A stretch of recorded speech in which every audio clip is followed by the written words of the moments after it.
uma aula de arbitragem, ele e seus assistentes. Uma aula, deu aula. E assim tem que ser, independente do local do jogo, independente do adversário. Falei para ele isso, exatamente isso, dei os parabéns para ele lá e estou dando os parabéns para ele aqui, que realmente me deu uma aula de arbitragem hoje. Ele e seus assistentes. O jogo é sempre duro, não importa se está com um jogador a mais. Nós tentamos, mudei o esquema, no momento que nós tivemos um jogador a mais, tirei um zagueiro, coloquei mais atacantes, e o Corinthians mesmo com um jogador a menos ele é forte.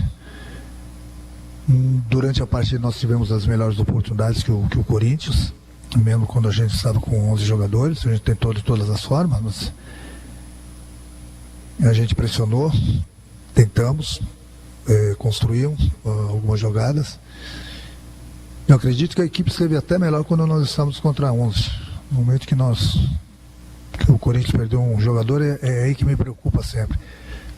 Aí sempre tem um ou dois jogadores que acham que não precisam mais correr porque o adversário está com um jogador a menos. E aí, às vezes tem um jogador a mais no papel.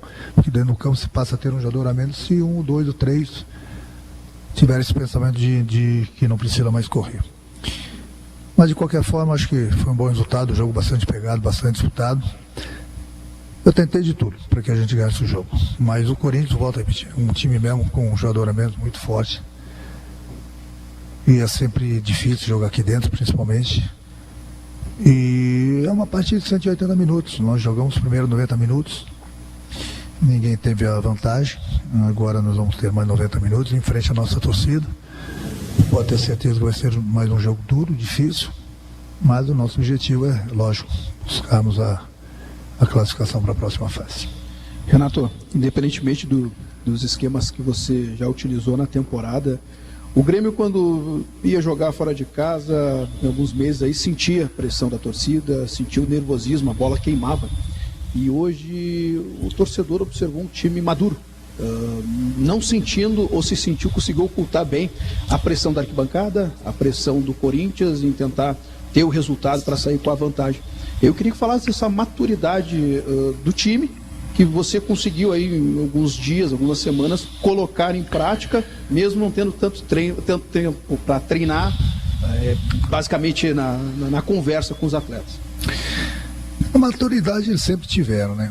O que mudou foi a confiança. No momento que você busca os bons resultados, como a gente conseguiu nos últimos jogos, saímos de uma situação saímos um pouco da situação difícil que a gente se encontrava no Brasileiro, conseguimos a classificação na Copa do Brasil. A cada partida a minha equipe vem subindo de produção. Temos esse prejuízo, que eu tenho que voltar a falar que a gente não tem casa para jogar, mas o nosso prejuízo maior no momento é que os jogadores não estão conseguindo descansar, não estão conseguindo dormir direito. Hoje, mais uma vez, como tem sido nos últimos jogos, a gente joga fora da nossa casa. Hoje nós vamos pegar um voo aí de 2, 3 horas da manhã para ir para a porta. Quer dizer, resumindo, os jogadores vão dormir com o sol na cara. E aquele sono da noite é bem diferente do sono do dia. Aí os jogadores não conseguem descansar direito. Eu não tenho tempo para treinar, principalmente a parte tática, porque o pouco tempo que eu tenho eu preciso recuperar nos jogadores. Procuro mostrar para eles mais em termos de vídeo, de 10, 15 minutos dentro do campo. É muito pouco tempo, devido ao cansaço do grupo, devido às viagens, devido à sequência de jogos. E é muito difícil sempre você colocar o mesmo time em campo a cada 3 dias. Digamos que é quase que impossível, senão você começa a perder os jogadores. Mas o que me deixa feliz é a atitude que o meu grupo vem tendo dentro do campo, independente da competição que a gente joga, Libertadores, Copa do Brasil, Brasileiro. O Grêmio voltou a ser o Grêmio.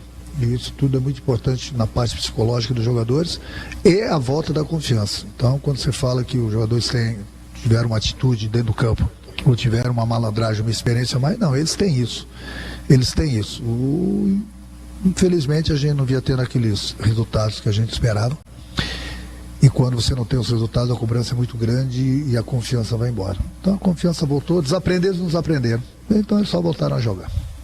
Renato, boa noite, Bruno da Rádio Bandeirantes. Você já abriu a coletiva falando sobre a arbitragem, elogiando o desempenho do Marcelo de Lima Henrique. Mas eu tenho que perguntar sobre a polêmica pré-jogo, o Corinthians enviando esse ofício à CBF, reclamando aí de uma troca de presentes que aconteceu entre você e o árbitro. Como que você encarou essa situação que aumentou a tensão pré-jogo? Eu queria te ouvir sobre isso. Você não tem o que falar, porque eu tenho que ser inimigo do árbitro. Eu me dou com todos os árbitros. Eu sou o treinador que mais elogia a arbitragem no Brasil. E o Marcelo de Lima Henrique é um grande árbitro, deu mais uma prova disso hoje aqui, deu uma aula de arbitragem. Eu converso com todos os árbitros, não é só com o Marcelo, não. Eu elogio todos os árbitros. É difícil de eu criticar. Eu critico um ou outro no VAR, porque ele tem a ferramenta e muitas vezes ele comete o erro. No mais, está tudo tranquilo, o que o Corinthians pode fazer sem problema algum. Eu acho que minha amizade com o Marcelo, com qualquer outro árbitro. O Klaus, por exemplo, apita sempre os jogos do Zico no final do ano, sempre brinco com ele durante os jogos, brinco com ele o ano todo, sacaneio, ele me sacaneia. Qual o problema? Eu tenho que virar inimigo do árbitro, então. Isso é não ter o que fazer, é perda de tempo. Vai, próximo. Não da tua pergunta, estou falando por pai do Corinthians. Renato, hoje a gente percebeu que o Grêmio até deu uma tirada de pé no segundo tempo, tu falou sobre isso, né? Faltou perna também, além de tudo.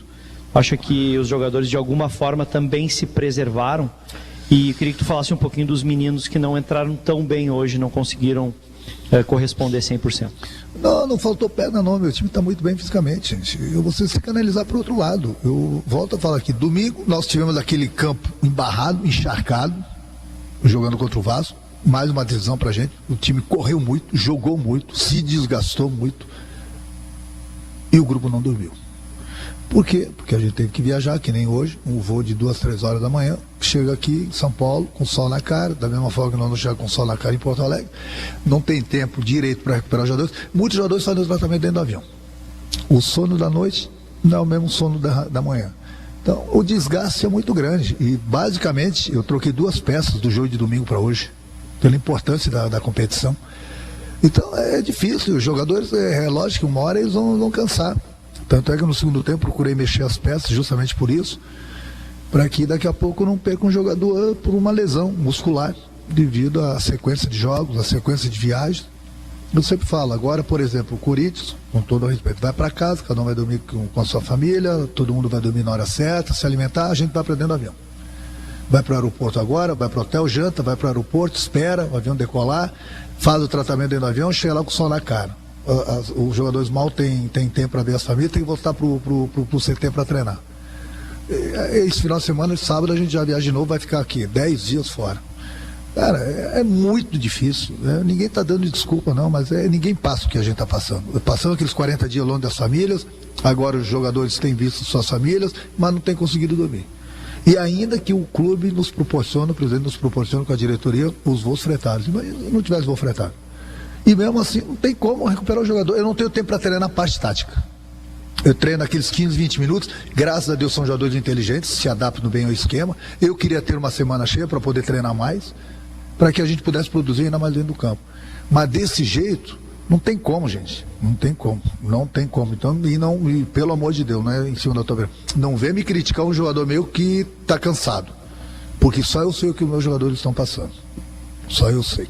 Minha pergunta também é baseada nisso, Renato, nesse desgaste físico, de viagens, dormindo mal, e essa sequência de jogos, né? O próximo jogo do Grêmio é na Arena da Baixada, grama sintética. Vai repetir esse mesmo time, com algumas trocas pontuais, ou pretende preservar mais gente? E até acoplado a isso, o Martin Braithwaite foi anunciado de forma oficial, dinamarquês. Ele já fica à disposição para esse jogo do fim de semana? Você falou bem, é mais um jogo, mais uma decisão que a gente tem pelo Campeonato Brasileiro, pouco tempo para recuperar o jogador e grama sintética. O pior veneno para jogador de futebol é a grama sintética. Eu posso falar de boca cheia isso. O pior veneno é a grama sintética. E eu até peço para que muitos clubes tenham visto que estão pensando em colocar grama sintética, os jogadores precisam se unir.